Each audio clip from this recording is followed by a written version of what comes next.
ప్రార్థన.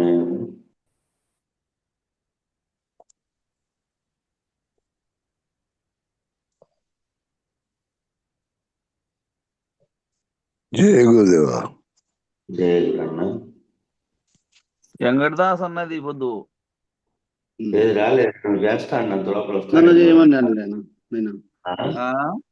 నన్ను చేయమన్నాడు నేను. చెయ్యి గురు బ్రహ్మ గురు విష్ణు గురుదేవో మహేశ్వర గురు సాక్షాత్ పరబ్రహ్మ తస్మై శ్రీ గురువే నమః. గురువే సర్వలోకానాం విసజే భవరోగీణాం మెదయే సర్వ విద్యానాం శ్రీ దక్షిణామూర్తి నమః. బృహద్వాసిష్ట సిద్ధాంతం పూర్ణబోధోపదేశికం శ్రీ వెంకటేశ్వర యోగీంద్రం సద్గురుభ్యో నమో నమః. ఆత్మానాత్మాతీతమనిశం కేవలాత్మోపదేశికం శ్రీ వేములు రామయార్య యోగీంద్రం సద్గురుభ్యో నమో నమః.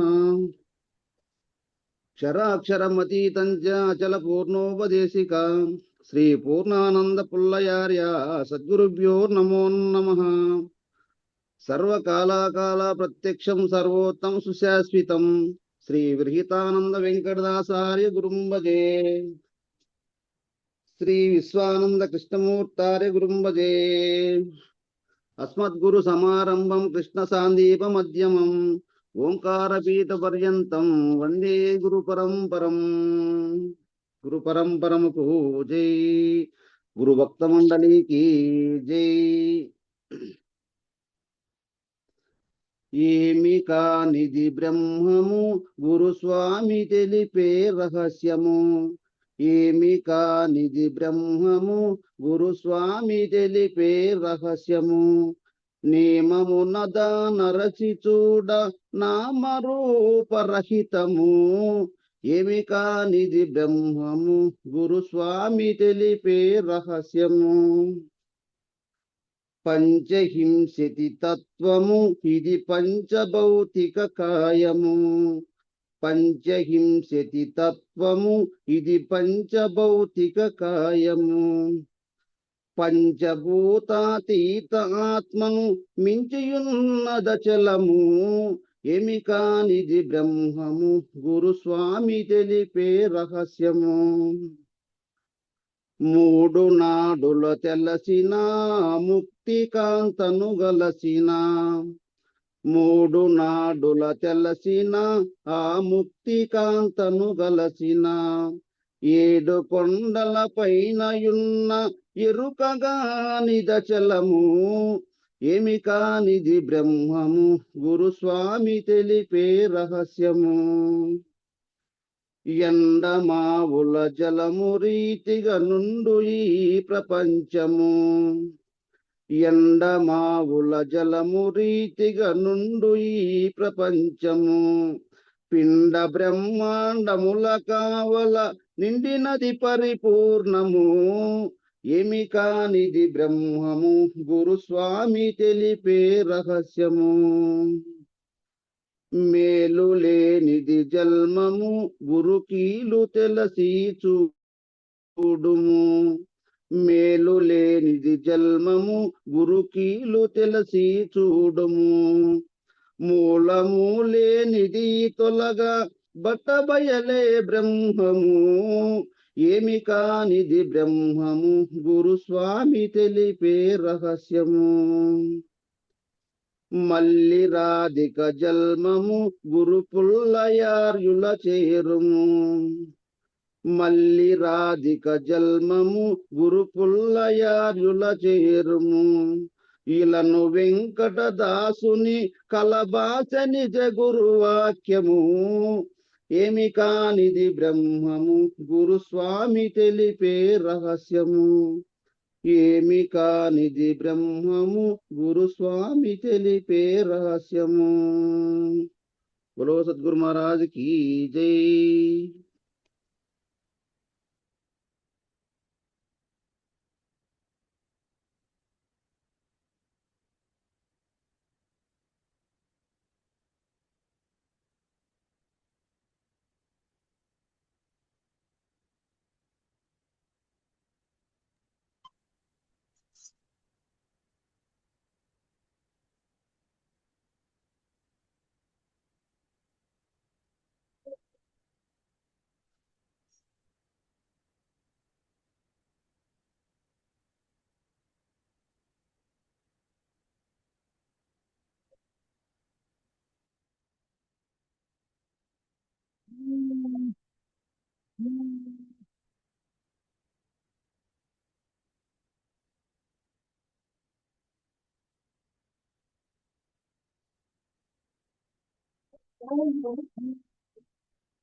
ఊరికే అయినారా?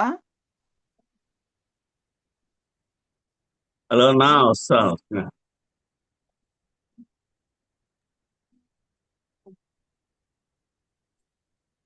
వచ్చినాను. అది ఏంది మాట్లాడుకుంటే? రాములోళ్ళది మూట్ అయింది. బాత్రూమ్ పోయి నా మూట్ చేసిండారు. ఏమబ్బా వచ్చినా వచ్చినావు, బాత్రూమ్ లేట్ అయింది. ప్రార్థన కూడా అయిపోయింది. ప్రార్థన విన్నాలే. ఉమ్. ఏమప్పా జై గురు. ఆ పేజీ నిన్న చెప్తే నిన్న అయింది చోటకి. అవును, జై గురు సార్. ఈనాడు పండితులు కూడా చెప్పేదాన్ని సామాజిక భాష్యంగా వ్యాఖ్యగా చెప్పేవారికి కూడా ప్రవచనము అనేటువంటి ధోరణిలో వ్యవహరిస్తున్నారు. కానీ అది అయిపోయింది. పెద్దల అవును,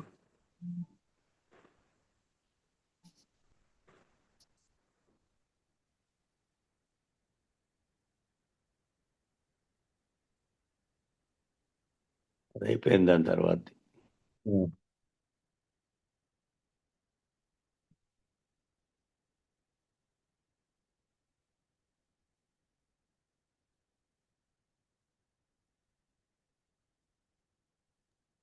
46 పేజీ నువ్వు ఎవరు తీసుకుంటావు? 46 పేజీ పైనుంచిన కాదు, మధ్యలో లేదు, ఇప్పుడు చెప్పింది దాని తర్వాతనే. ఇప్పుడు చెప్పిన పేరా తర్వాత పేరాని. ఇప్పుడు యాదది పేజీ నెంబర్ చెప్పు. 45. నేను నిన్ననే చెప్పాను, ఐటీ గుర్తు పెట్టుకోండి, పొద్దున్నే రికార్డింగ్ అని చెప్పండి. లేకుండా పెన్నుతో తిక్కేసుకోవాల్సిందే, మర్చిపోయింది. కారణం ఏమిటంటే ఆ వినే శ్రోతలలో ఆ జీవనం పర్యంతము కూడా మార్పు తేగలిగేటువంటి ప్రభావశీలమైన శబ్దజాలాన్ని తమ జప తప నియమాదుల చేత, యజ్ఞయాగాది క్రతువుల చేత విశేషమైన దైవీ శక్తిని పొందినవారు తమ వాక్కుల యందు ఆత్మ సంయమ యోగం ద్వారా వచ్చినటువంటి దైవీ శక్తి నిక్షిప్తం చేసినట్టి వాక్కులచే వినేవారి జీవనాన్ని మార్చడానికి ప్రత్యేకంగా వారి హృదయాలలో ప్రవేశించేటువంటి పని చేస్తున్నారు. కాబట్టి వారు మాట్లాడేదానికి అనుగ్రహ భాషణం అని పేరు. ఇది కూడా అయిపోయింది. ఎవరైతే శిష్యుల హృదయాంతరాలముయందు చైతన్య రూపమైనటువంటి మెలకువను తీసుకురాగలుగుతున్నారో వారు చెప్పేదానికి ప్రవచనమని పేరు. కాబట్టి చైతన్యాన్ని ఉద్ధరించగలిగితేనేమో అనుగ్రహ భాషణము అని పేరు. బుద్ధిని చైతన్య స్థాయికి ఉద్ధరించగలిగితేనేమో ప్రవచనం అని పేరు. కాబట్టి పండితులైన వారు అందరూ కూడా వక్తలుగా మాట్లాడతారు.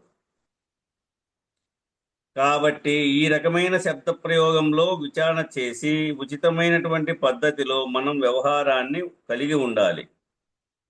అంటే తగుపాటి గురువును అన్వేషించేటప్పుడు వారు వక్తల లేకుంటే ప్రయోక్తల అనుగ్రహ భాషణం చెప్పగలిగినటువంటి సద్గురువర్యుల లేక మౌనస్వాములుగా ఉన్నటువంటి మహానుభావులు కేవలము దర్శనం చేత మాత్రమే ఉద్ధరించగల సమర్థులు ఎవరైతే ఉన్నారో అటువంటి వారు భగవాన్ అని పరమహంస పరివ్రాజకాచార్య అని సంబోధించబడతారు. పరమహంస పరివ్రాజకాచార్య. పరివ్రాజకాచార్య అంటే ఏమి నిన్న ఇంటికి వచ్చారా అన్న మీరు? వచ్చిన పరివ్రాజకుడు అంటే బ్రాహ్మణోత్తముడై. పరివ్రాజకాచార్యుడు అంటే బ్రాహ్మణోత్తములు వాళ్ళ గురువు. అసలు ఆ పరమహంస పరివ్రాజకాచార్య అనేది చంద్రశేఖరేంద్ర సరస్వతి మహాస్వామి అని పిలుస్తారే ఆయన బిరుదు.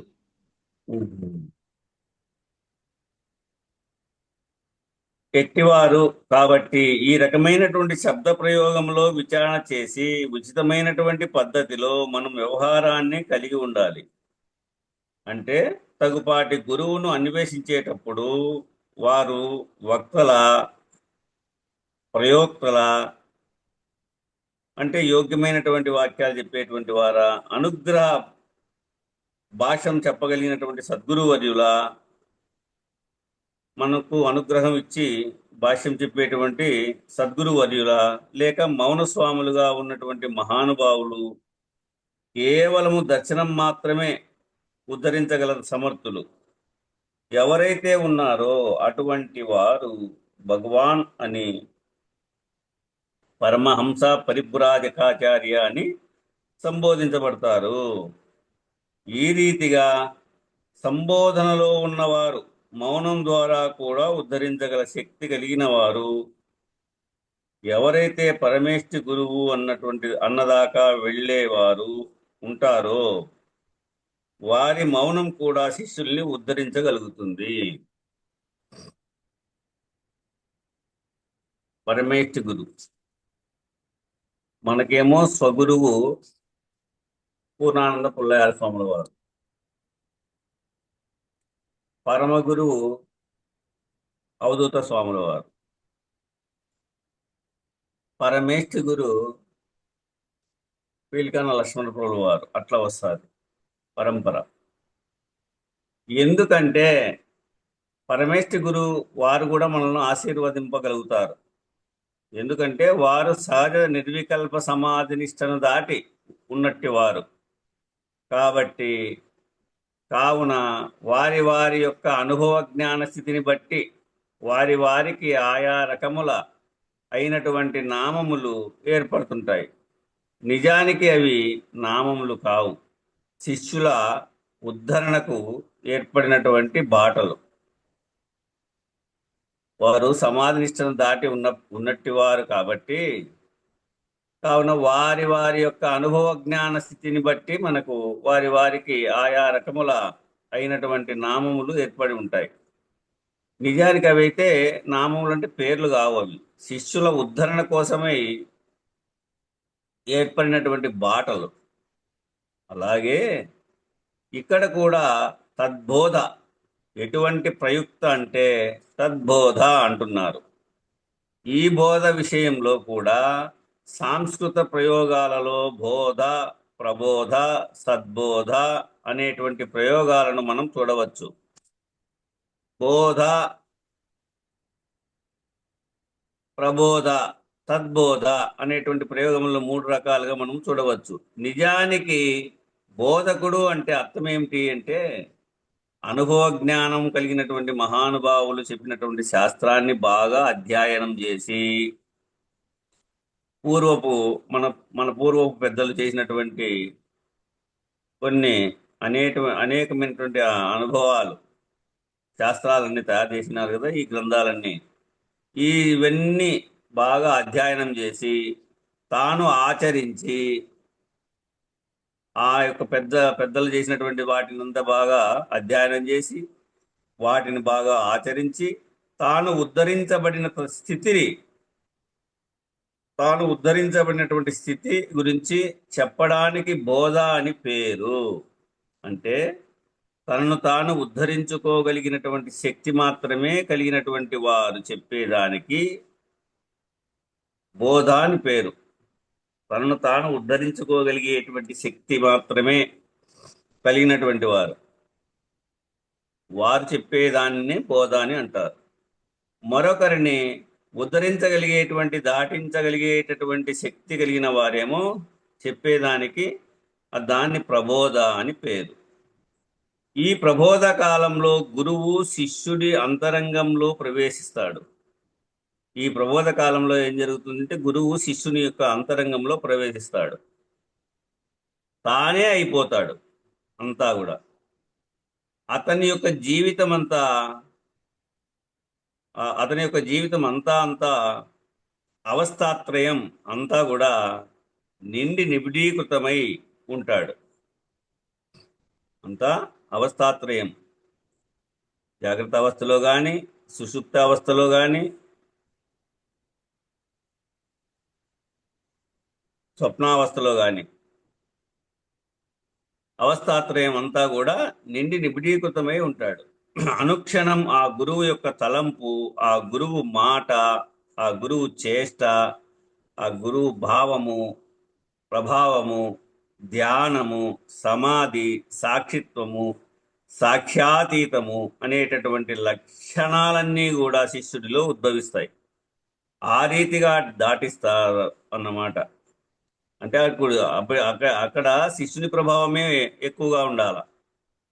గురువు చెప్పినటువంటి వాక్యాన్ని ఎక్కువ తన యందే గురువు ఉండి నడిపిస్తున్నాడు కాబట్టి ఆ గురువు మాట పైన, ఆ గురువు చేష్ట పైన భావము, ప్రభావము, ఆ గురువు పైన ధ్యానము, సమాధి స్థితి, సాక్షిత్వము, సాక్ష్యాతీతము అనేటటువంటి లక్షణాలన్నీ కూడా శిష్యుడిలో ఉద్భవిస్తాయి. ఆ రీతిగా దాటిస్తారన్నమాట. ఇది ప్రబోధ పద్ధతిగా దాటించేటువంటి పద్ధతి. ఇక పైది ఏమైంది? తద్బోధ. తద్బోధ అంటే తత్వం అనేటువంటి ద్వంద్వం లేదు అక్కడ. తత్వమసి అనేటువంటి వాటిలో తత్తు లేదు, త్వమ్ము అనేటువంటి ద్వంద్వం రెండు లేవు అక్కడ. ఉన్నది తత్తుయే అని నిర్ణయంగా ఎవరైతే ఉన్నారో వారికి వస్తుమద్రహితంగా, తద్రహితంగా, ఆవరణరహితంగా సూచన చేసేటువంటి విధానానికి తద్బోధ అని పేరు. అంటే వ్యాఖ్యతో పని లేకుండా కేవలం సూచన మాత్రం చేతనే తెలియజెప్పేటువంటి సమర్థత గురువు గారిలోను, పూర్ణ గురువులోను, నిజ గురువులోను, అలాగే అదే రీతిగా తెలుసుకోగలిగేటువంటి సచ్చిష్యుడు ఎవరైతే ఉన్నారో అతనికి త్వం రహిత పద్ధతిగా కేవల తత్తుగా ఉన్నవాడు కాబట్టి, బ్రహ్మనిష్ఠుడు కాబట్టి, సూచనా మాత్రం చేత మౌన వ్యాఖ్యగా తెలుసుకోగల సమర్థత గలవారు కాబట్టి అటువంటి వారికి సద్బోధ ప్రయోక్త అంటున్నారు. ఇట్లా ఈ తద్బోధ అంటే తత్తు త్వం అంటే ద్వంద్వం లేదట, రెండు లేవు, ఉన్నది ఒకటే, అదే తత్, అది నేనై ఉన్నాను అనేటువంటి నిర్ణయం. ఆ నిర్ణయంగా ఎవరైతే ఉన్నారో వారికి వస్తుమద్రహితంగా, ఆ వస్తువు తెలియబడిన తర్వాత, ప్రత్యక్షంగా తెలియబడిన తర్వాత అది రహిత స్థితిగా, తద్రహితంగా, అక్కడ ఏమైంది? ఆవరణరహితంగా, తాను లేని స్థితిగా ఏర్పడిందడ. సూచన చేసే విధానానికి అప్పుడు తద్బోధ అని పేరు. ఇప్పుడు పూర్ణబోధనే తద్బోధ అని చెప్పగలుగుతారు. ఎందుకంటే వస్తుమద్రహితం అవుతా ఉంది, ఇక్కడ తత్రహితం అవుతా ఉంది. ఆవరణ రహితంగా సూచన చేసేటువంటి విధానానికి తద్బోధ అని పేరు. అంటే వ్యాఖ్యతో పని లేకుండా కేవలం సూచన మాత్రం చేతనే తెలియజెప్పేటువంటి సమర్థత గురువు, ఆ సమర్థత గురువు గారిలోను, పూర్ణ గురువులోను, నిజ గురువులోను, అలాగే అదే రీతిగా తెలుసుకోగలిగేటువంటి సచ్చిష్యుడు ఎవరైతే ఉన్నారో అతనికి త్వం రహిత పద్ధతిగా కేవల తత్తుగా ఉన్నవాడు కాబట్టి, బ్రహ్మనిష్ఠుడు కాబట్టి, సూచనా మాత్రం చేత మౌన వ్యాఖ్యగా తెలుసుకోగల సమర్థత కలవారు కాబట్టి అటువంటి వారికి తద్బోధ ప్రయోక్త అంటున్నారు. అటువంటి వారిని తద్బోధ ప్రయోక్తని అని అంటున్నారు. కేవలం సూచనా మాత్రంగా చెబితే ఈ ఎరుకని లేని ఎరుకగా ఉండటం కష్టం గాని సూచన చేత బయలును దర్శించడం సులభమే. ఇగో ఇదంతా ఏమీ లేదు, ఈ బయలే అంత పరిపూర్ణమై ఉంది అనే సూచన చేత బయలును దర్శించడం సులభమే. కాబట్టి సూచన ద్వారా బయలును దర్శించి లేని ఎరుక పద్ధతిగా, నేను చెప్పేటటువంటి పద్ధతిగా ఎరుకని విడిపించేటటువంటి స్థితికి లేవనెత్తడానికి నేను నీతో కలిసి ప్రయాణం చేయదలుచుకుంటున్నాను అనేటటువంటి విజ్ఞాపన కూడా ఇందులో ఉంది. ఈ కందార్థంలో ఏముంది? కేవలం సూచన మాత్రంగా చెబితే ఈ ఎరుకని లేని ఎరుకగా ఉండటం కష్టంగా అని సూచన చేత బయలును దర్శించడం సులభమే.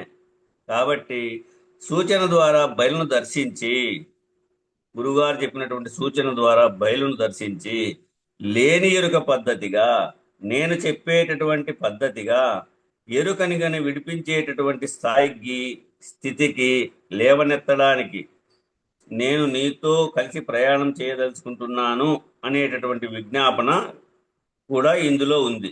ఏమిది? కాబట్టి భక్తుడా సుమ్మి తద్బోధ ప్రయుక్తుడా సుమ్మి. ఈ బోధకి పూర్ణబోధ అని పేరు ఉంది. ఈ పూర్ణబోధ ఆఖరి బోధ. దీని తర్వాత విశేషమైనటువంటి బోధలేవి ఉండవన్నమాట. ఇంతకంటే విశేషమైనటువంటి బోధలేవి ఉండవు. ఎందుకంటే కందము అంటే మూలము అని అర్థం. కందార్థము అంటే మూలమును విచారించేటువంటి ప్రయత్నం. అంటే కారణం ఏమి? షోడశిలో ఏముంది అంటే మూలాన్ని గుర్తిరిగే శరీరం ఏమీ లేదు, అంటే మూలమే లేదు, శరీరము లేదు అనేటువంటి రెండు నిర్ణయాలను దృఢంగా అందించే విధానం అది. మూలము లేదు, శరీరము లేదు అనేటువంటి రెండు నిర్ణయాలను దృఢంగా అందించేటువంటి విధానం అది. అంటే ఏ శరీరము నీవు కాదని తెలుసుకొని ఆయా దేహముల యందు ఉన్నటువంటి దేహివి కూడా నీవు కాదని అపవాదం చేసేటువంటి పద్ధతిని పూర్ణబోధ అంటారు.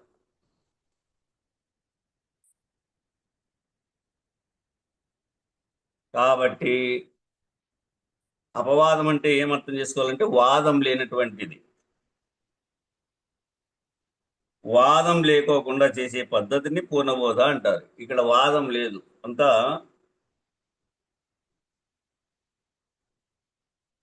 విచారణే, అనువాదమే. కాబట్టి దీక్షత్రయములో చిట్ట చివరిది పూర్ణబోధ. కాబట్టి దీక్షత్రయములో చిట్ట చివరిది పూర్ణబోధ. 3 దీక్షలలో పూర్ణబోధే కడది. దీనికి అద్వైత పద్ధతిలో శూన్యము అని పేరు, అచల పద్ధతిలో పూర్ణము అని పేరు. ఎందుకంటే అద్వైత పద్ధతిలో శాంభవి దీక్ష పొందిన వారు ఉన్నారు. అచల పద్ధతిలో పూర్ణ దీక్షకు లేదా పాదుకాంత దీక్ష అనే ఏ పేరు పెట్టినప్పటికీ ఆయా సాంప్రదాయ రీతిని అనుసరించి చిట్ట చివరి పేర్లు ఉంటాయన్నమాట. వీటిని అనుసరించి ఆ చిట్ట చివరి నిశ్శబ్ద బ్రహ్మమును అందించేటటువంటి ప్రయత్నము, పరబ్రహ్మ నిర్ణయాన్ని తెలియజేసేటువంటి ప్రయత్నము, ఎరుక లేనిదని నిరూపించేటువంటి ప్రయత్నాన్ని ఈ వివరణ ద్వారా సూచించేటువంటి ప్రయత్నం చేస్తున్నారు. అంటే పంచకోశ విచారణ చెప్పినట్లుగా మనోపరిధిలో విశేషమైనటువంటి వ్యాఖ్యతో కేవలం జీవభావం ఆత్మభావం మధ్యలో చెప్పే విధానము ఈ పూర్ణబోధ అంతర్గతముగా పనికిరాదు. అంటే పంచకోశ విచారణ చెప్పినట్లుగా మనోపరిధిలో విశేషమైనటువంటి వ్యాఖ్యతో కేవలం జీవభావం ఆత్మభావం మధ్యలో చెప్పేటువంటి విధానం ఈ పూర్ణబోధ అంతర్గతముగా పనికిరాదు. కేవలం సూచన మాత్రం చేత తెలుసుకోగలిగేటువంటి బలాన్ని కలిగి ఉన్నవాడైతేనే వీటిలో సచ్చిష్యుడు. కేవలము సూచన మాత్రం చేత తెలుసుకోగలిగేటువంటి బలాన్ని కలిగి ఉన్నవాడై ఉండాలి. అట్టివారు సచ్చిష్యుడు.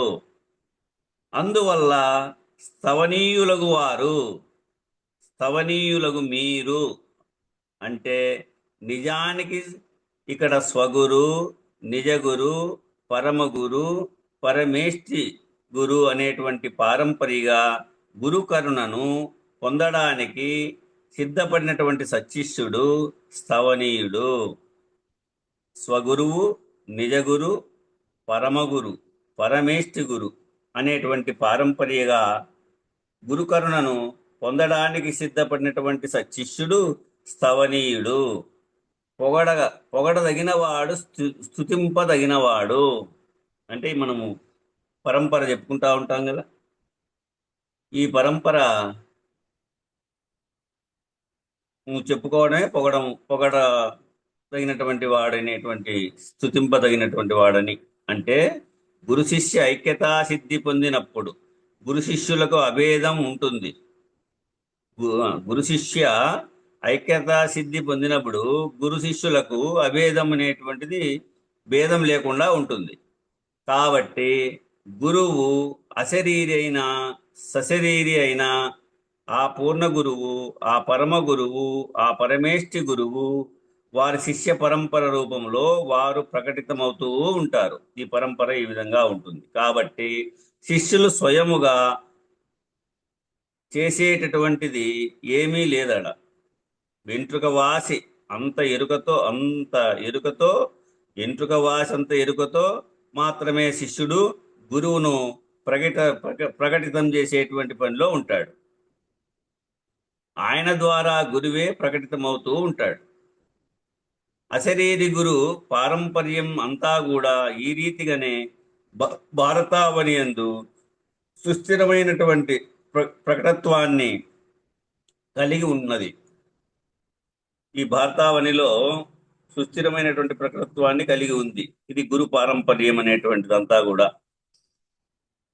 ఇక్కడ పరమహంస పరమపదించినటువంటి తర్వాత, పరమహంస పరమపదించిన తర్వాత అంటే గతించిన తర్వాత, వివేకానందుడు తర్వాతనే వివేకానందుడు విశ్వవ్యాప్తమైనటువంటి కార్యక్రమాలను చేపట్టాడు. వారిలో ఆ బలం ఎక్కడిది అంటే పరమహంస నా ద్వారా వ్యక్తమవుతున్నారు అన్నారు. అక్కడ ఏమైంది? గురువుగారు పరమహంస శిష్యుడు వివేకానంద స్వామి. పరమహంస గతించిన తర్వాత వివేకానందుడు ఏమైనాడు? విశ్వవ్యాప్తమైనటువంటి కార్యక్రమాలను చేపట్టాడు. వారిలో ఆ బలం ఎక్కడిది అంటే పరమహంస నా ద్వారా వ్యక్తమవుతున్నారు అన్నారు. ఈ రీతిగా అంటే నా ద్వారానే నాలో ఉండి, అంటే ఆ సద్గురుమూర్తి నాలో ఉండే వ్యక్తమవుతా ఉన్నాడు అని ఆయన భావనలో చెప్పాడు. ఈ రీతిగా అరవిందులు శరీరం విడిచిన తర్వాత మాతా అరవిందులు విశ్వవ్యాప్తమైనటువంటి కార్యక్రమం చేపట్టారు. వారు కూడా ఇదే ప్రవచించారు. ఈ ప్రవచనం చెప్పినటువంటి బ్రహ్మనిష్ఠులందరూ కూడా వారి వారి గురుపారంపర్యం అంతా అశరీరులై ఉన్నప్పటికీ కూడా ఆ మహానుభావులు, ఆ వాసిష్ఠ సాంప్రదాయంలో ఉన్న వారందరూ కూడా ఈ సశరీరులైనటువంటి శిష్యుల ద్వారా ప్రకటితమవుతున్నారు.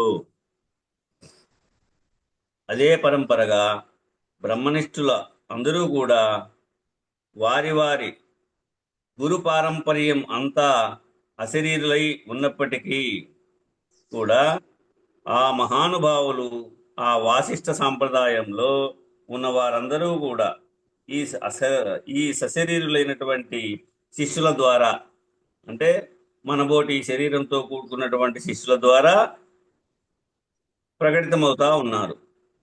కాబట్టి ఇప్పుడు ఆ వాళ్ళను మనం ఇప్పుడు మనం చూస్తున్నాము పూర్ణంగా పుల్లయ్య స్వాములు వారి ఆజ్ఞతో కూడా గురించే కదా ఇప్పుడు నువ్వు కానీ ఇంకోరు కానీ మనము యథార్థంగా ఈ బుద్ధి బోధ చెప్పగలుగుతాండి. ఇది అన్న మళ్ళా మాట్లాడుకోవచ్చు మళ్ళా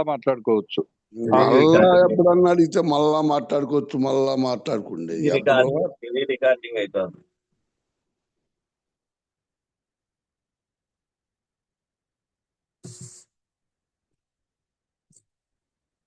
అట్లా కాబట్టి శిష్యులకు కూడా ఒక నియమం చెబుతున్నారు ఇక్కడ.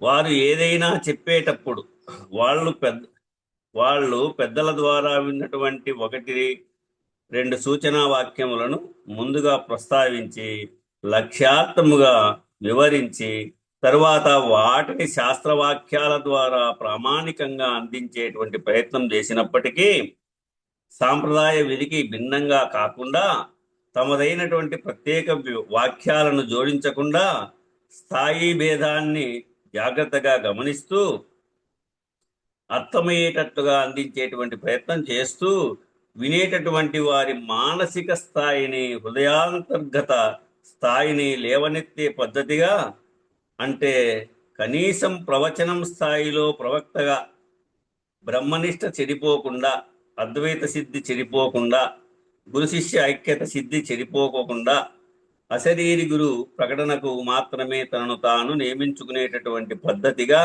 ఆ స్థితి యందు నిలకడ కలిగిన వారై నడత చేపట్టాలి. పరంపర్యాన్ని, పెద్దలు చెప్పినటువంటి వాక్యాలను, వాళ్ళు చేసినటువంటి శాస్త్రాలను కానీ, వాళ్ళు చేసినటువంటి గ్రంథాలన్నీ కూడా పోనివ్వకోకుండా ఆ పరంపరనంతా కూడా కొనియాడుకుంటూ స్తుతిస్తూ పొగుడుకుంటూ, కాబట్టి ఆ శిష్యులు కూడా ఒక నియమం చెప్తా ఉన్నారు. వారు ఏదైనా చెప్పేటప్పుడు వాళ్ళు పెద్దల ద్వారా విన్నటువంటి 1-2 సూచన వాక్యములను ముందుగా ప్రస్తావించి, నేను ఈ విధంగా మా గురువు చేత విన్నాను, ఇది పద్ధతి అని ఆ గురువును కూడా ఉచ్చరిస్తూ లక్ష్యార్థముగా వివరించి తర్వాత వాటిని శాస్త్రవాక్యాల ద్వారా ప్రామాణికంగా అందించేటువంటి ప్రయత్నము శృతి, యుక్తి, అనుభవంగా చేసినప్పటికీ సాంప్రదాయ విధికి భిన్నంగా కాకోకుండా తమదైనటువంటి ప్రత్యేక వాక్యాలను జోడించకుండా ఆ సొంత వాక్యాలను ఏవి దానికి జోడించకుండా స్థాయి భేదాన్ని జాగ్రత్తగా గమనిస్తూ అర్థమయ్యేటట్టుగా అందించేటువంటి ప్రయత్నం చేస్తూ వినేటటువంటి వారి మానసిక స్థాయిని, వాళ్ళు ఏ స్థాయిలో వింటారు, ఏ స్థాయిలో బోధ వీళ్ళకు చెబితే వీరు వినగలుగుతారు అనేటువంటి పద్ధతిగా, హృదయాంతర్గత స్థాయిని లేవనెత్తే పద్ధతిగా, వాళ్ళు హృదయంలో ఎంతటి స్థాయి ఉంది దాన్ని గుర్తించి ఈ బోధ, ఈ మాట, ఈ ప్రశ్న కలుగుతా ఉంది కాబట్టి ఈ విషయం చెప్పచ్చు అనేటువంటిది, అంటే సన్నగా సాంఖ్య, తారక, అమనస్క బోధలు సపరేట్గా వాళ్ళకి తెలియవరుస్తూ ఆ హృదయాంతర్గత స్థాయిని లేవనెత్తే పద్ధతిగా, అంటే కనీసం ప్రవచన స్థాయిలో ప్రవక్తగా బ్రహ్మనిష్ట చెడిపోకుండా, అద్వైత సిద్ధి చెడిపోకుండా, గురు శిష్య ఐక్యత సిద్ధి చెడిపోకుండా, గురువులకు శిష్యులకు ఐక్యత కలిగి ఉండి అశరీరి గురు ప్రకటనకు మాత్రమే తనను తాను నియమించుకునేటటువంటి పద్ధతిగా ఆ స్థితి యందు నిలకడ కలిగిన వారై ఆ నడత చేపట్టాలి. ఆ విధంగా నడవాలి అని పరంపరలో తెలియబరుస్తూ వచ్చాడు. తర్వాత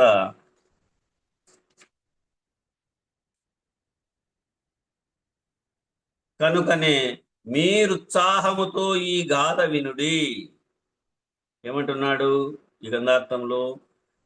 కనుకనే మీరుత్సాహముతో ఈ గాథ వినుడి అంటే, గాథ అంటే ఏమి? గతం గురించి చెప్పేది అని వాచ్యార్థం. మరో అర్థమేమి? ఏదైతే సృష్టి యొక్క ఆద్యాంతముల నుండి వివరించబడతా ఉందో, సృష్టి యొక్క ఆద్యాంతములలో ఉన్నటువంటి మార్పు లేనట్టి సాక్ష్య అతీతమైనది, తుర్యాతీతమైనది, ఇప్పుడు మొదలైందని చెప్పడానికి వీలు లేనటువంటి దాని గురించి చెప్పేటువంటి అటువంటిదే ఈ గాథ. ఈ గాథ అంటే ఏమి? గతం గురించి చెప్పేది అని వాచ్యార్థం ఒకటి ఉంది.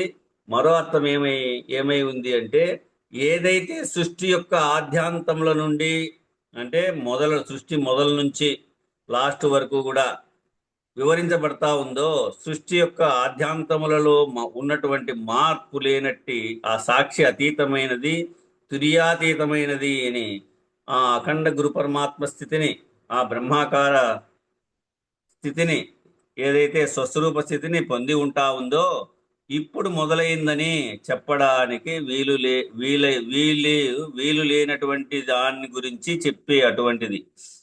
ఇప్పుడు మొదలైందని వీలు లేదు కదా చెప్పేదానికి. దేన్ని? తుర్యాతీత స్థితి అయినటువంటి దాన్ని, అంటే పరిపూర్ణాన్ని. ఇప్పుడు మొదలైందని చెప్పడానికి వీలు లేనటువంటి దాన్ని గురించి చెప్పే అటువంటిదే గాథ. అంటే గాథ మనము మామూలుగా బాహ్యంలో వాడుకుంటాము. గాథ, అబ్బా ఆ గాథలేకి ఆడబోతావబ్బా, ఆ లోతులేకి ఆడబోతావబ్బా అనే మాట. గాథ అంటే అటువంటిది, అక్కడికి పోవడానికి వీలు లేనటువంటి దాన్నే గాథ అంటారు. పెద్దలు ఏమి చెప్పారంటే, వ్యాసుడు అష్టదశ పురాణములను రచించినప్పుడు కొంతమంది ఆ పౌరాణిక ప్రశంసను తప్పు పట్టిన వారు ఉన్నారు. వ్యాసుడు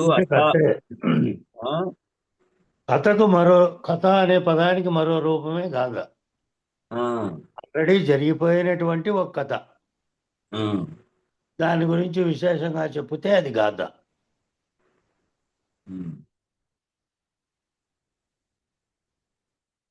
అది మొదటి వాక్యము నువ్వు చెప్పినటువంటిది. రెండోది ఏమైంది అంటే, వీలు లేనటువంటి దానిని చెప్పడానికి కూడా, మొదలు ఇది అని చెప్పడానికి కూడా వీలు లేనటువంటి దాని గురించి చెప్పేటువంటి అటువంటిది గాథ అంటేనని రెండో వాక్యం కూడా చెప్పారు. ఇక్కడ రెండు అర్థాలులో రెండోదే మనం తీసుకోవాల్సినటువంటిది. పెద్దలు ఏమి చెప్పారంటే, వ్యాసుడు అష్టాదశ పురాణములను రచించినప్పుడు కొంతమంది ఆ పౌరాణిక ప్రశంసను తప్పుపట్టిన వారు ఉన్నారు. అప్పుడు కూడా చార్వాకులు ఉన్నారు. వారందరికీ కూడా ఒకటే మాట చెప్పారు. నా ఉద్దేశ్యం, ఎవరైతే ప్రస్థానత్రయాన్ని అర్థం చేసుకోలేకపోతున్నారో, అందుకోలేని బుద్ధి శక్తి కలిగిన వారికి ప్రజ్ఞా విశేషం, విశేషం లేనటువంటి వారిని సంసిద్ధులను చేయడానికి మాత్రమే నేను ఈ అష్టాదశ పురాణాలను పౌరాణిక పద్ధతిగా చెప్తున్నాను అన్నారు. కాబట్టి ఎందుకు చెప్పాను ఈ పురాణాలు అంటే,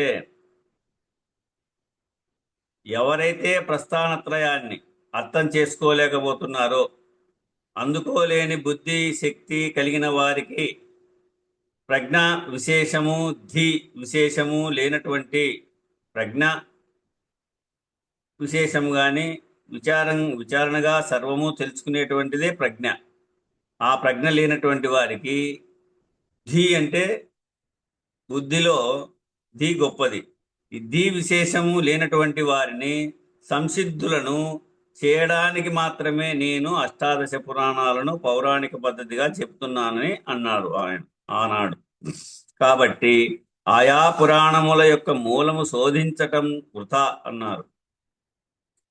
కారణం ఏమంటే, అవి గాథలు అన్నారు ఆయన. అంటే మానవుడి యొక్క పరిణామ కాలంలో అతనిలో ఏర్పడుతున్నటువంటి అజ్ఞానాన్ని, భ్రాంతిని, మూఢత్వాన్ని పోగొట్టడానికే అఖండమైనటువంటి విశ్వాసాన్ని, భక్తిని పెంచేటువంటి ప్రయత్నం చేస్తూ జ్ఞాన మార్గంలో ప్రవేశింపజేయడానికి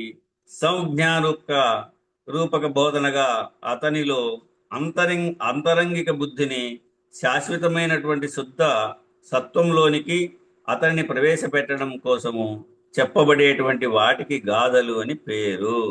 ఇది ఒక స్థాయి. ఏమి అంటే, కాబట్టి ఆయా పురాణముల యొక్క మూలము శోధించడం వృథా అన్నారు.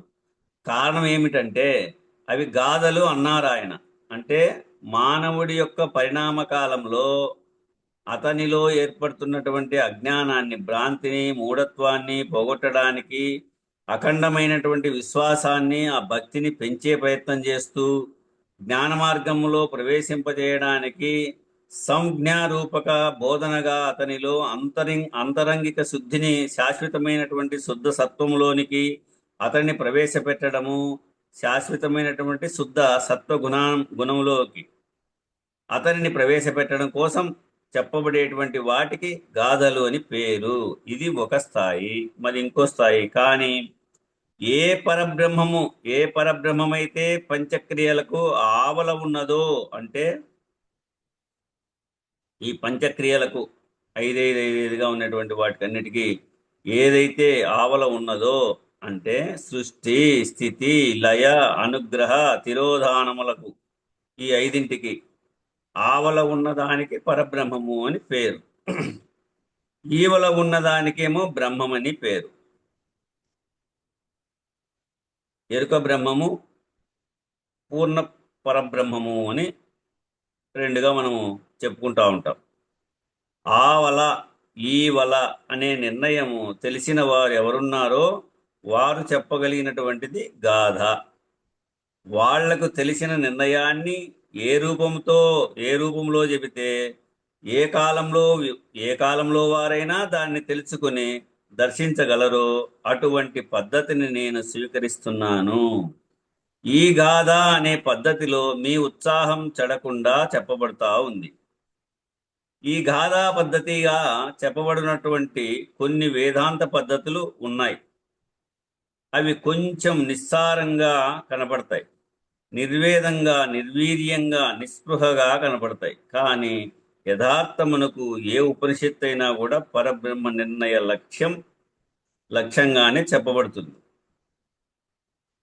తల్లింగ నిర్ణయం అంటే 6 లింగముల యొక్క నిర్ణయము అని. ఆ నిర్ణయంలో ప్రయోజనము పరబ్రహ్మ నిర్ణయం. ఏం ప్రయోజనం ఉందో ఆ షడ్లింగ నిర్ణయంలో ప్రయోజనం పరబ్రహ్మ అని నిర్ణయం. కాబట్టి వేదాంతం యొక్క పరమ ప్రయోజనం ఏమిటంటే పరమును నిర్ణయించడమే. అట్టి పరమును నిర్ణయించే బోధా పద్ధతిలో ఈ గాథా సూత్రము ఉత్సాహభరిత సూత్రము. ఇది ఉత్సాహభరిత సూత్రము. అటువంటి పద్ధతిని నేను మీకు వినుడి నే కందార్థములచే వినిపింతు. ఈ గాథా పద్ధతికి కందార్థములనేటువంటి వృత్తములు గాని, కందము యొక్క మూలము గాని మూలఛేదము చేయుటకు కావలసినటువంటి సూచనలను అందించేటువంటి ప్రయత్నాలను చేస్తున్నారు కృష్ణదేశిక ప్రభువులు. కాబట్టి వినేవారందరూ కూడా భక్తుడా సుమ్మి, తద్బోధ ప్రయుక్తుడా సుమ్మి, ప్రారంభ కాలంలోని భక్తుడుగా ఉండాలట. అంటే గురు శిష్య అభేద స్థితిని కలిగిన వారై ఆ స్థితి యందు నిలకడ చెంది బోధ పూర్తి అయ్యేప్పటికీ నీవు కూడా ప్రయోక్తగా, ఎరుకలేని పద్ధతిగా నీవు మేల్కోవాలి. అటువంటి మెలకువ కలిగిన వారు ప్రయోక్త. అలా ఎవరైతే మేల్కొన్నారో వారు గురు శిష్య ఆవరణను నిరసించగలిగినట్టి సమర్థత పొందిన వారై ఉన్నారు. ఇక 9వ కందార్థం. నా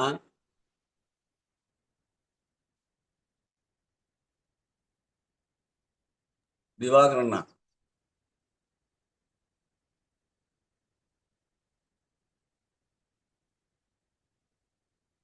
9వ కందార్థం చెప్పండి. మీనాక్షణ మీట్ తీసేసుకోండి.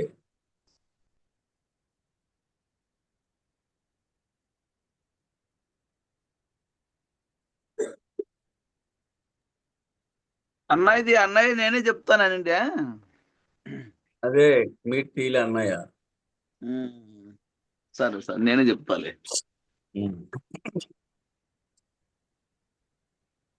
మనసిచ్చి వినుడును కనుక మన విధి నా పాలి గురుని మది లోపల నేను నుచుకొని పెద్దలాజ్ఞను పరిబూనుక చేస్తే నిట్టి పద్యామోలిన్ని తప్పొప్పులేర్పడదిద్దుండన్ని ఘనమతి మంతులు గనుకానే ప్రార్థిస్తే నన్ను మీ కాటాక్షేక్షణముల వీక్షింపుతో పద్యములిన్ని తప్పొప్పులేర్పడదిద్దుండన్ని.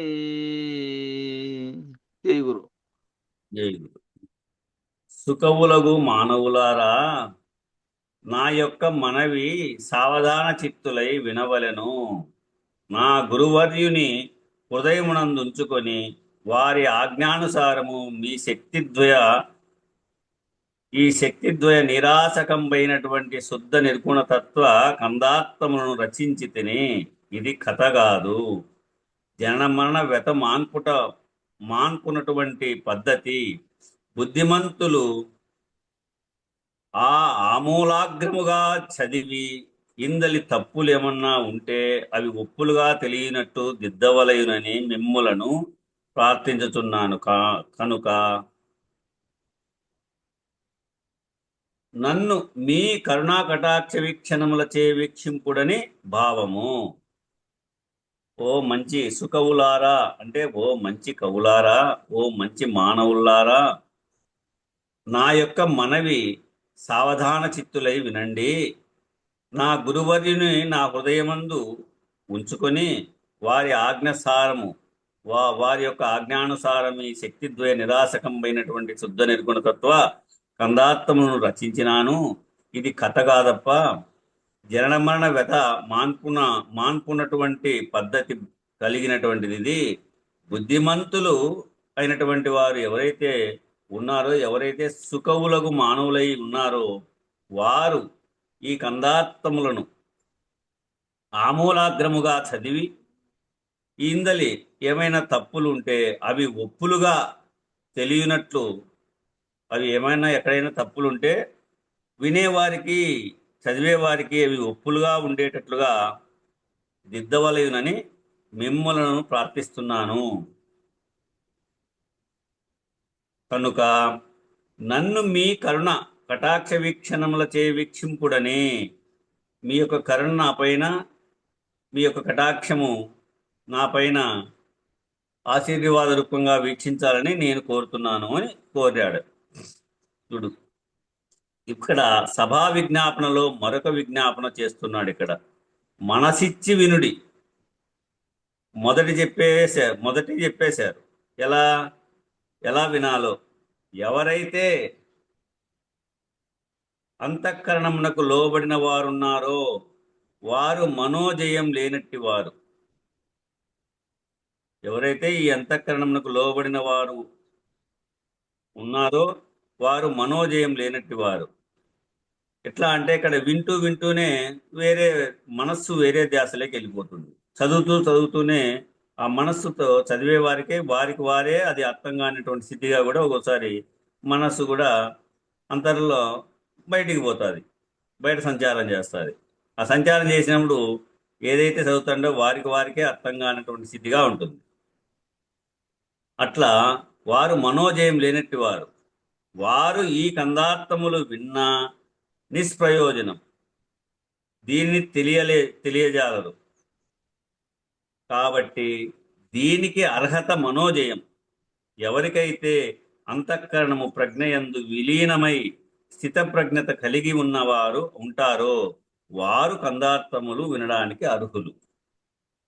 ఎవరైతే దీనికి ఈ ప్రజ్ఞయందు విలీనమై ఈ పలికేటువంటి పలుకుయందు ఎట్లయితే పలుకుపోతుందో మనస్సు దానిపైనే పోవాలి. అట్లా స్థితప్రజ్ఞత కలిగి ఉన్నవారు ఉంటారో వారు కందార్థములు వినడానికి అర్హులై ఉంటారు. మనవిధి అన్నాడు.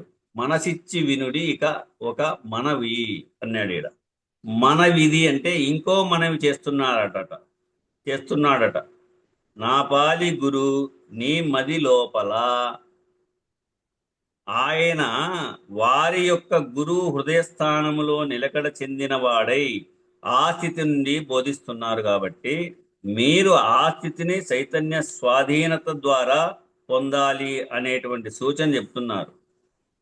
వినాలి అంటేనే స్థిత ప్రజ్ఞత్వం ఉండాలి. ఇక తెలుసుకోవాలి అంటే చెప్పిన బోధను చెప్పినట్లుగా గ్రహించాలి. ఎప్పుడైతే నీ చెవి ద్వారా పలుకు విన్నావో అది అనుభవరూపంగా నీ మదిలో అనుభవరూపంగా పోవాలది. అంటే చైతన్యం స్వాధీనం అవ్వడం అనేటువంటి ఆ అధికారిత్వాన్ని పొందాలి. కారణం ఏమిటంటే ఈ బాధంతా కూడా పెద్దల ఆజ్ఞను పనిపూనుక చేస్తే, నేను చెప్పాలని చెప్పడం లేదు, గురువుగారి కృపావర్షము వ్యక్తమయ్యేటటువంటి వాహకముగా మాత్రమే నేను ఉన్నాను. గురువుగారి కృపావర్షము వ్యక్తమయ్యేటటువంటి వాహకముగా నేను ఉన్నా. నేను వారి యొక్క కింకరుణ్ణి అంటే ఏమి అర్థము? కైంకర్యము తెలియని వారికి ఈ అచల సిద్ధాంత బోధ అర్థం కాదు. అక్కడ కైంకర్యం కావాల, గురువుకు కింకరుడు కావాల. అంటే సమస్తమును గురువుకు కైంకర్యంగా సమర్పించగలిగేటటువంటి సమర్థత ఉన్న వారికి మాత్రమే ఆ ఆజ్ఞను అనువర్తించేటటువంటి శక్తి కలుగుతుందన్నమాట. అప్పుడు హనుమ నేను శ్రీరాముని ఆజ్ఞను వర్తిని, హనుమ ఏమంటాడు? నేను శ్రీరాముని ఆజ్ఞానువర్తిని అంటారు సుందరకాండలో. నీవెవరివో అంటే నేను శ్రీరాముని దాసుడను, ఆజ్ఞానువర్తిని. అంటే హనుమకు శ్రీరామచంద్రునికి అభేదం ఉంది, అక్కడ భేదం లేదు, ఇద్దరికి ఏకస్థితిగా ఉంది. ఇట్లా ఆజ్ఞానువర్తి అయ్యేవారు ఎవరైతే ఉన్నారో వాళ్ళు వేరుగా ఉండే అవకాశం లేదు. అక్కడ తారకము చెప్పేటప్పుడే సీతాదేవి చెప్తుంది తారకము ఆంజనేయ స్వామికి. ఆ తారకం చెప్పేటప్పుడు నీవు శ్రీరామచంద్రుడు వేరు కాదు నాయన, ఒకటేననేటువంటి భావనాన్ని పొందుపరిచి చెప్తుంది అది సీతారామాంజనేయ సంవాదంలో. అట్లా అజ్ఞానువర్తి అయ్యేవారు ఎవరైతే ఉన్నారో వాళ్ళు వేరుగా ఉండే అవకాశమే లేదు. ఆ జ్ఞానువర్తి ఇట్లా ఆ జ్ఞానువర్తి అయ్యేవారు ఎవరైతే ఉన్నారో వాళ్ళు వేరుగా ఉండే అవకాశమే లేదు.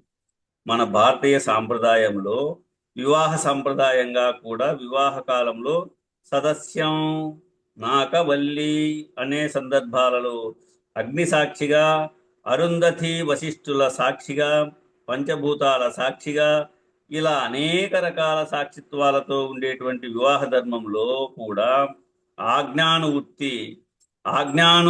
ఆజ్ఞానువర్తిని అనేటటువంటి నిర్ణయాన్ని మనకు అందిస్తారు.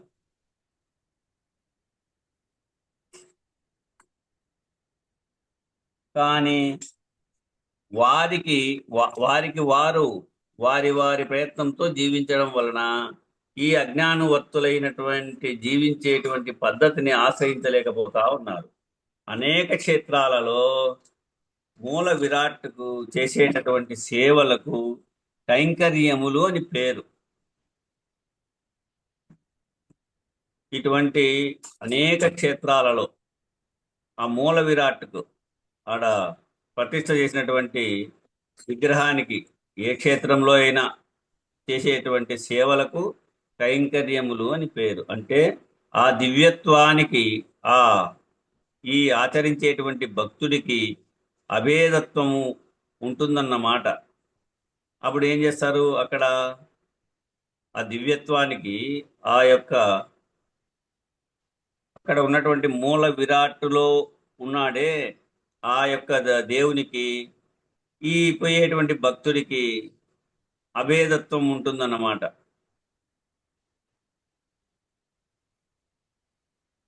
ఆ కైంకర్యంలో అత్యంత ముఖ్యమైనది ఏది అంటే హారతి ఇతి హారతి. ఆ హారతి కర్పూరం వలనే నాలో ఉన్నటువంటి అహం అనేటువంటి ఎరుక హరించుకుపోవాలి, నేను హరించుకుపోవాలి, నాహంగా మిగిలిపోవాలి అనేటువంటి నిర్ణయాన్ని ఆ కైంకర్యంలో చెప్తున్నారు. కాబట్టి కర్మయోగ లక్ష్యం కూడా ఈ నాహమే. అలాగే భక్తి యోగ లక్ష్యం కానీ జ్ఞానయోగ లక్ష్యం కానీ ఈ ఎరుకని విడిపించుకోవడమే అని లక్ష్యార్థంగా సూచించబడుతున్నప్పటికీ మరుగై ఉండటం చేత మిగిలిన విశేషము చేత కర్మ ప్రభావం బలంగా పనిచేయడం వలన, గుణ ప్రభావం బలంగా పనిచేయడం వలన మేము వేరే దేవుడు వేరే అనే బలమైనటువంటి వాదము జీవభావములో పనిచేయడం వలన ఆ పంచభ్రమలు ఉడగకపోవడం వలన అలా ఉంది. ఆ పంచభ్రమలు ఉడగకపోవడం వలన అలా ఉంది. ఉడకల్లంటే జ్ఞానాగ్నిలో ఉడకల్లా. జ్ఞానాగ్నిలో ఉడికితే అప్పుడు తేరుకుంటారు. ఆ రకమైనటువంటి వేరువేరుగా ఉన్న స్థితిలో ఉన్నవారందరూ తమ అంతరంగ జయాన్ని సాధించిన వారు, ప్రజ్ఞను బుద్ధిలో విలీనం చేసిన వారు, వారే స్థితప్రజ్ఞులై చైతన్యాన్ని స్వాధీనం చేసుకునేటటువంటి బ్రహ్మానుసంధానాన్ని, బ్రహ్మీభూత స్థితిని, బ్రహ్మనిష్టను కలిగిన వారై తమను తాము ఎరిగినట్టి వారై తాము లేనటువంటి పరమును చూసేటువంటి ప్రయత్నాన్ని చేయమని చెప్తున్నారు. అటువంటి పెద్దల ఆజ్ఞను పనిభూనుక అంటే నిజానికి బ్రహ్మనిష్ఠుడికి ఏ కర్తవ్యము లేదు. దేశికులైనటువంటి వారికి అసలే కర్తవ్యము లేదు. ఎరుకే లేని వారికి కర్త లేడు, కర్తవ్యము లేదు. మరి ఎలా చెబుతున్నారంటే ఆ అశరీర గురువును ప్రకటించే పనిలో ఉన్నాను అంటారు. నేను ఒకటే పనిలో ఉన్నాను. ఏ పని అంటే ఎవరైతే లేక ఉన్నారో వారు ఎలా లేక ఉన్నారో తెలిపేటువంటి పనిలో ఉన్నాను.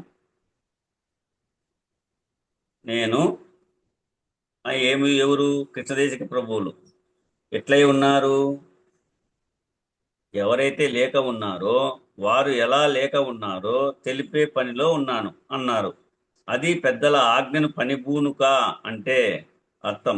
అటువంటి అశరీరీ గురు సాంప్రదాయానికి సంబంధించినటువంటి పెద్దల ఆజ్ఞను అనుసరించి వారు నా ద్వారా ప్రకటితం అవడానికి నేను వాహకముగా ఉన్నాను.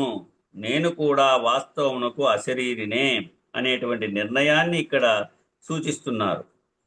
కాబట్టి ఆ స్థితి నుంచి చెప్పబడుతున్నటువంటి పద్యములు ఇవన్నీ ఒకవేళ చెప్పేటప్పుడు బహిర్గతమయ్యేటటువంటి శాస్త్రరీతులను అనుసరించి, వాదభేదములు అన్వయం భేదములను అనుసరించి, సిద్ధాంత వైరుధ్యములను అనుసరించి ఒకవేళ దోషము ఏర్పడినప్పటికీ అలాంటి విశేషం కల బ్రహ్మనిష్ఠులు ఎవరైనా ఉంటే వారు ఈ పరమును దర్శించి ఆ స్థితి యందు ఉండి ఈ కందార్థములను తప్పొప్పులు ఏర్పడితే వాటిని దిద్దే ప్రయత్నము చేయమని చెప్తూ, నిజానికి నీ నడకలో కనుక తప్పులు ఏర్పడితే దిద్దుకోమనేటువంటి సూచన కూడా చేస్తున్నారు.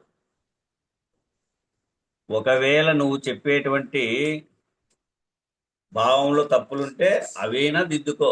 దీంట్లో ఏమైనా తప్పులుంటే తనకు అర్థమయ్యే విధంగా దిద్దు అంటున్నాడు. ఎందుకంటే ఇది ఉన్నది అనేటువంటి పద్ధతిగా వచ్చేదేమో బ్రహ్మనిష్ట. ఇది లేనిది అంటూ వెళ్ళే పద్ధతి అచల పద్ధతి. కాబట్టి ఇది పూర్తిగా తద్భిన్నమైనటువంటి పద్ధతిగా ఉంది. కాబట్టి తాను నమ్మినటువంటి ప్రతిదాన్ని ఆశ్రయించినటువంటి ప్రతిదానిని అధిష్టానం అనేటువంటి ప్రతిదానిని నిరసించగలిగినటువంటి సామర్థ్యం అవసరం. ఇక్కడ ఉన్న మార్గం కాబట్టి, పునరావృత్తి రహిత మార్గం కాబట్టి, జనన మరణములు లేనివని నిరూపించే పద్ధతి కాబట్టి జాగ్రత్తగా తప్పొప్పులు ఏర్పడకుండా వెళ్ళాలి. ఒకవేళ ఏర్పడినప్పటికీ అశరీర గురువు స్ఫూర్తి చేత వెంటనే దిద్దుకోవాలి. అనుక్షణం ఆ స్ఫూర్తి అనేటువంటి దశలో ఉండాలి. నను మీ కటాక్షేక్షణముల వీక్షింపుచు, ఇక్కడ ఏమంటున్నాడు? ఒక ప్రక్క సభా విజ్ఞాపన అంటున్నారు, కానీ ఏకకాలంలో పరమ గురువును పరమేష్ఠి గురువును ప్రార్థిస్తూ ఉన్నారు. అయ్యా, మీరు ఆ అశరీరులై ఉన్నప్పటికీ మీ యొక్క కటాక్ష వీక్షణమున ద్వారా ఎల్లప్పుడూ ప్రసరింపజేసేటువంటి అవకాశాన్ని ఇవ్వమని కోరుతున్నారు. మీరే నా ద్వారా చూస్తున్నారు. నేను చూపు లేని వాడిని, చూసే శక్తి లేని వాడిని, ద్రష్ట రహితమైనటువంటి వాడిని, దృక్రహితమైనటువంటి వాడిని, దృశ్యరహితమైనటువంటి వాడిని. కాబట్టి దృశ్యములతో పని లేనివాడిని, ఏకంగా నాహం అయినటువంటి స్థితిలో ఉన్నవాడిని. కాబట్టి నేనే లేనివాడను. ఎవరెవరైతే మహానుభావులైనటువంటి అశరీరి గురువులందరూ ఉన్నారో, ఎవరెవరైతే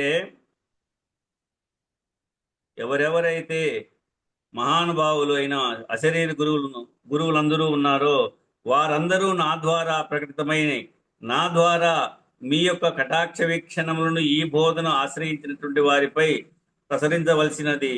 మీ యొక్క దర్శనం చేత, మీ యొక్క దృక్కు దీక్ష బలం చేత, మీరు చూసినటువంటి ఈ చూపు చేత వారిలో ఉన్నటువంటి అజ్ఞానం పటాపంచలై వారు కూడా ఉత్తమమైనటువంటి జ్ఞానాన్ని, ఉత్తమ పురుషుని యొక్క ప్రాప్తిని పొందేటువంటి స్థితి నుంచి అందించమని సభా విజ్ఞాపనగా మహానుభావులైనటువంటి పరమేష్టి గురువులను నన్ను నీ కటాక్షేక్షణముల వీక్షింపుచు అని ప్రార్థించారు. ఇది ఎవరైతే అశరీర గురువులై ఉన్నారో వారి నుంచి అనుగ్రహం పొందే రీతిగా నన్ను నీ కటాక్షేక్షణముల వీక్షింపుచు నన్ను ఆశీర్వదిస్తూ అని ప్రార్థిస్తూ వ్రాయగలిగాడు ఈ గ్రంథాన్ని. తర్వాత ఇది కాలం సరిపోయింది, రేపు విచారిద్దాం. మంగళం చెప్పండి. జై గురు. బోలో సద్గురు మహారాజ్ కి జై. సకాల దేశములందు సర్వకాలంబుల సకాల వస్తువులందు సందులేక సకాల చరాచర సాక్షి రహితుండైన సగుణ నిర్గుణాతీత సద్గురు దేవా మంగళము మంగళము. శ్రీ పుల్లాయార్య మంగళము మంగళము. శ్రీ పూర్ణానంద మంగళము మంగళము. శ్రీధారా స్వామికి శిష్యుడై నిలచిన శివరామ దీక్షితుల సేవ చేసి భావాతీత కేవల తొంభైన దేవ గురు పీఠము త్రోవ నెరిగిన స్వామి మంగళము మంగళము. సద్గురు దేవా మంగళము మంగళము. కామ క్రోధ మూల కడ తీర్చి మనమున మారు పుట్టంగా వేసారియు స్వామి శ్రీవే మూల రామ గురువార్యులు ప్రేమతో పూజించి భూమా తెలిపిన స్వామి మంగళము మంగళము. సద్గురు దేవా మంగళము మంగళము. ధరను కృష్ణాపుర వరమున వెలసియు కరుణతో శిశుల కావనించి సరయగుణ జల పరిపూర్ణము నెరిగించి మరుపు తెరుపుల బాపు మహనీయ నీకు మంగళము మంగళము. సద్గురు దేవా మంగళము మంగళము. శంకరుండాదిగా సకల దేవతలను పొంకముగా నీదు పూజ చేయ వెంకటాచలమయ్య పొంకగా వేడంగా సంకటంబులు బాపు సద్గురు దేవా మంగళము మంగళము. శ్రీ పుల్లాయార్య మంగళము మంగళము. శ్రీ పూర్ణానంద మంగళము మంగళము. బులో సద్గురు మహారాజుకి జై. శ్రీ పూర్ణానంద పుల్లయారులకు జై. శ్రీ విరీతానంద వెంకటదాసార్యులకు జై. శ్రీ విశ్వానంద కృష్ణమూర్తార్యులకు జై. శ్రీ జ్ఞానాజ్ఞానాతీతానంద అశ్వత్థార్యులకు జై. శ్రీ సగుణాతీతానంద సంజీవార్యులకు జై. బులో సద్గురు మహారాజుకు జై.